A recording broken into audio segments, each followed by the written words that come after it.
교회는 서로를 세우기 위해 모이는 곳이지만 때로는 마음의 이야기를 어떻게 나눠야 하는지 어려움을 느낄 때가 있습니다. 함께 신앙생활을 하다 보면 자연스럽게 자신의 감정이나 상황을 말하고 싶어질 때가 있지만 그런 마음이 쌓이다 보면 어느 순간 말의 방향을 잃어버리고 나누는 과정에서 오히려 더 깊은 부담이 생기기도 합니다. 마음을 털어놓는 일은 분명 중요하지만 분별 없이 모든 것을 말하면 관계가 흔들리고 자신의 내면도 더 복잡해질 수 있습니다. 그리고 하나님 앞에서 먼저 다루어야 할 문제를 사람들에게 먼저 풀어놓을 때는 마음의 중심이 흐려지며 불필요한 상처가 생길 수 있습니다. 그래서 교회 공동체 안에서 어떤 말은 지혜롭게 나누고 어떤 말은 하나님 앞에 먼저 내려놓아야 하는지를 깊이 생각하는 일이 필요합니다. 오늘은 교회에서 불행을 자랑하듯 모든 것을 말하는 태도가 왜 위험할 수 있는지, 그리고 믿음 안에서 건강하게 말하기 위한 기준이 무엇인지 함께 나누고자 합니다. 첫째, 무분별한 감정 노출은 서로를 지치게 만들 수 있습니다. 우리가 신앙생활을 하다 보면 자연스럽게 마음속에 있는 이야기들을 나누고 싶어질 때가 있습니다. 하루 동안 있었던 일, 마음에 남은 상처, 설명하기 어려운 불안감 같은 것들이 쌓이면 누군가에게 털어놓고 싶은 마음이 생기기 때문입니다. 그러나 교회라는 공간에서 이런 감정을 분별 없이 쏟아내기 시작하면 처음에는 위로를 주는 대화처럼 보이지만 시간이 지나면 서로에게 부담이 되고 마음의 에너지를 빠르게 소모하게 만드는 상황으로 이어질 수 있습니다. 마음을 나누는 것은 분명 소중한 일이지만 때로는 그 과정이 무겁게 흘러가면서 대화가 위로가 되기보다 오히려 더 깊은 지침과 피로를 주는 순간들도 생깁니다.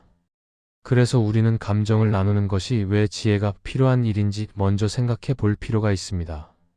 사람의 마음은 생각보다 연약해서 한 번에 많은 감정을 받아들이기 어렵고 듣는 사람이 아무리 좋은 의도를 가지고 있어도 감정의 무게를 계속 감당하다 보면 지치게 될 수 있습니다.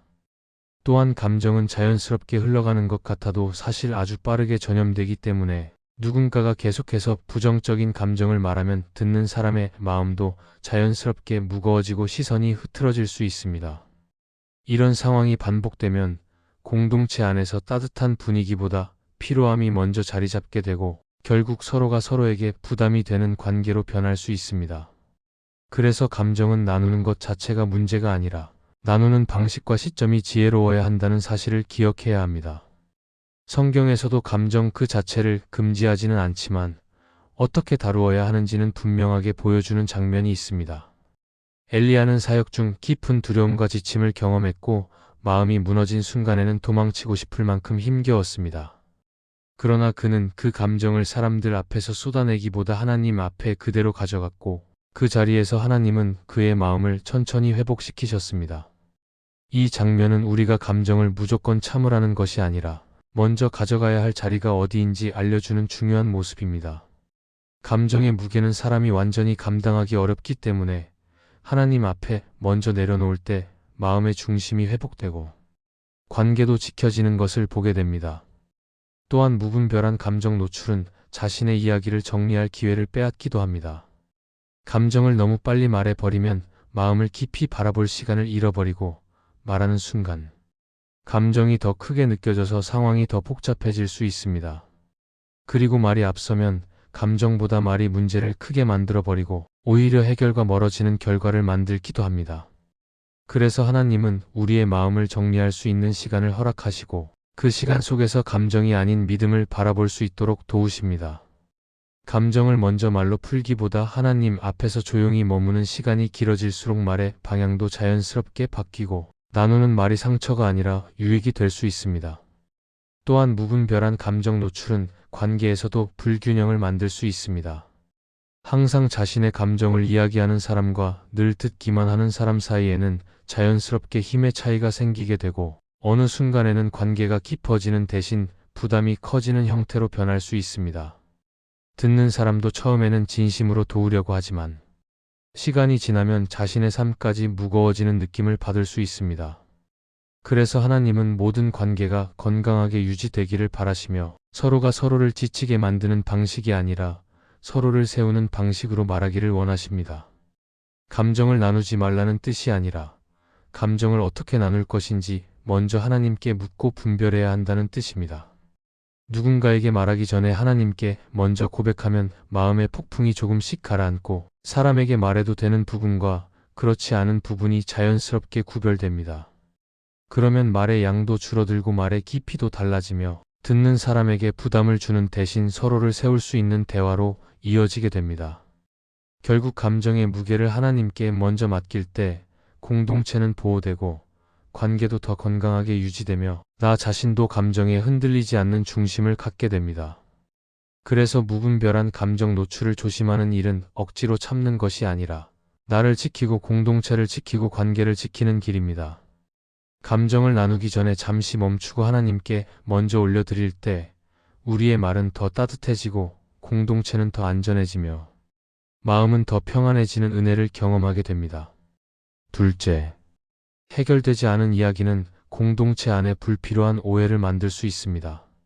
우리가 살아가다 보면 마음속에 정리되지 않은 감정과 상황들이 생길 때가 많습니다.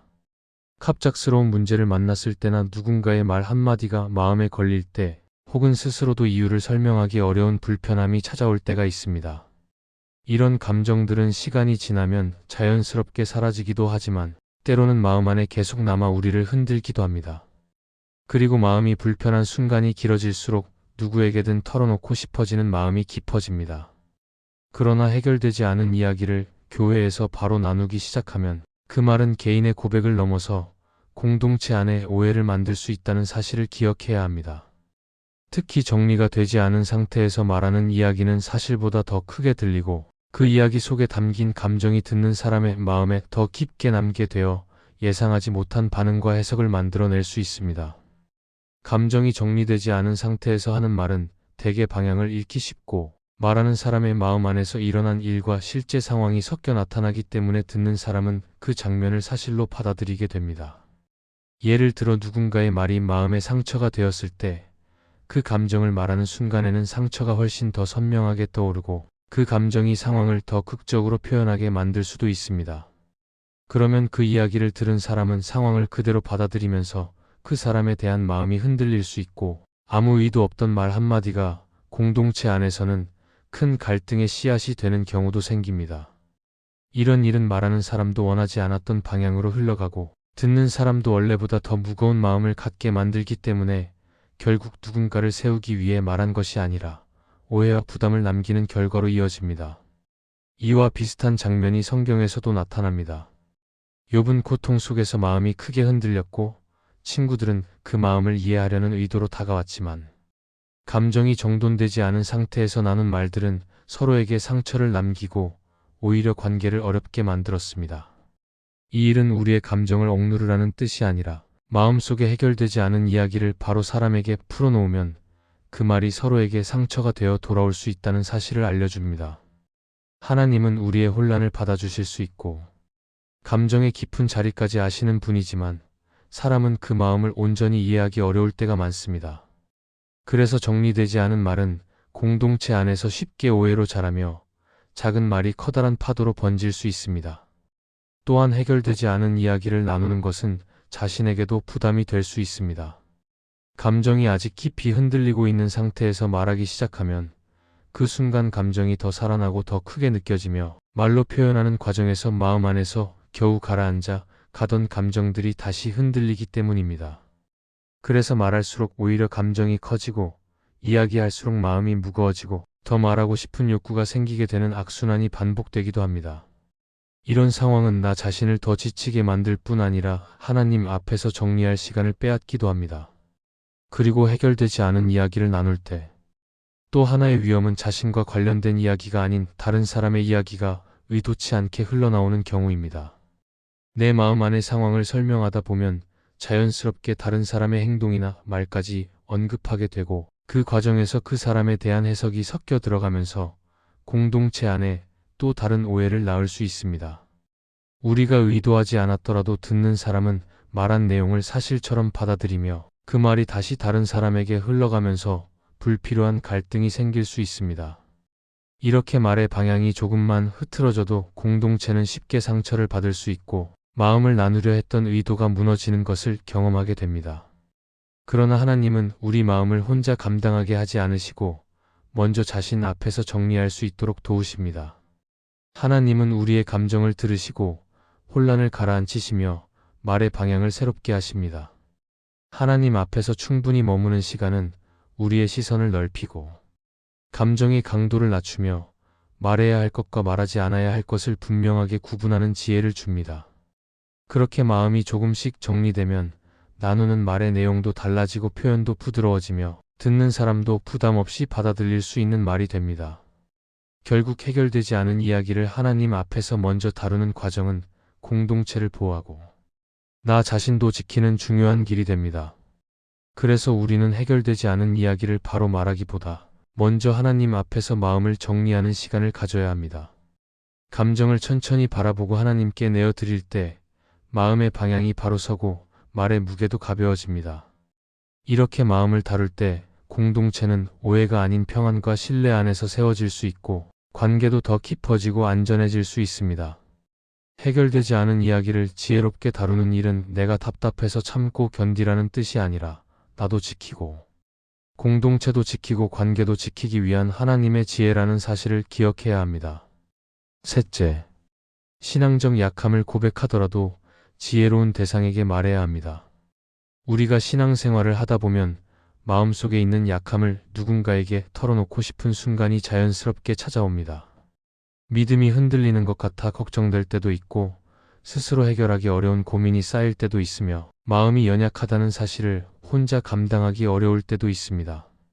그래서 누군가에게 마음을 나누고 싶어지는 것은 결코 이상한 일이 아니라 오히려 인간적인 일입니다.